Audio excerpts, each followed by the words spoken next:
పల్నాడు జిల్లా కోటప్పకొండలో జూన్ 1 నుండి 5వ తేదీ వరకు జరగనున్న రాష్ట్ర వ్యాప్త అఖిల భారత యువజన సమైక్య ఏఐవైఎఫ్ విద్యా వైజ్ఞానిక సాంస్కృతిక శిక్షణా తరగతులను జయప్రదం చేయవలసిందిగా జిల్లాలోని ఏఐవైఎఫ్ యువజన కార్యకర్తలను సిపిఐ పల్నాడు జిల్లా కార్యదర్శి మారుతి వరప్రసాద్ కోరారు. బుధవారం నాడు పట్టణంలోని సిపిఐ కార్యాలయంలో జరిగిన విలేకరుల సమావేశంలో ఆయన మాట్లాడుతూ రాష్ట్ర వ్యాప్తంగా 28 జిల్లాల నుండి కార్యకర్తలు 800 మంది ఈ క్లాసులకు హాజరవుతారని, వారందరికీ 5 రోజుల పాటు ఈ శిక్షణా తరగతులు నిర్వహించడం జరుగుతుందని తెలిపారు.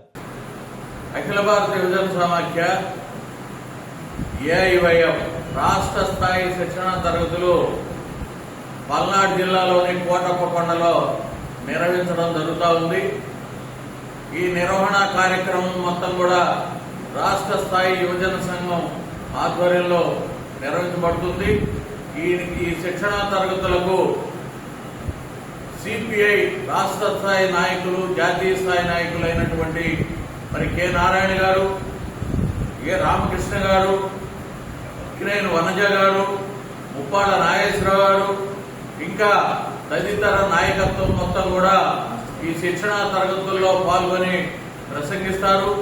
ఇంకా విద్యా వైజ్ఞానిక తరగతులకు సంబంధించి రాష్ట్ర స్థాయి సోషల్ సంబంధించినటువంటి లెక్చరర్స్ కూడా ఈ క్లాసుల్లో పాల్గొని యువతకు పెడతావ పడుతున్నటువంటి యువతకి సరైన మార్గంలో నడవడం కోసం ఏదైతే ఈ రోజున గంజాయి, గుట్కా లాంటి మత్తు పదార్థాలకు యువత లోనవుతున్నారో వాటికి వ్యతిరేకంగా యువత సరైన మార్గంలో నడవటం కోసం ఈ విద్యా వైజ్ఞానిక తరగతులు యువతకు ఉపయోగపడతాయి. అందువల్ల ఈ జూన్ 1వ తేదీ నుంచి సుమారు 1000 మందికి, రోజుకు 1000 మంది చొప్పున 5 రోజులు 5000 మందికి ఈ శిక్షణా తరగతులు నిర్వహించబడతాయి.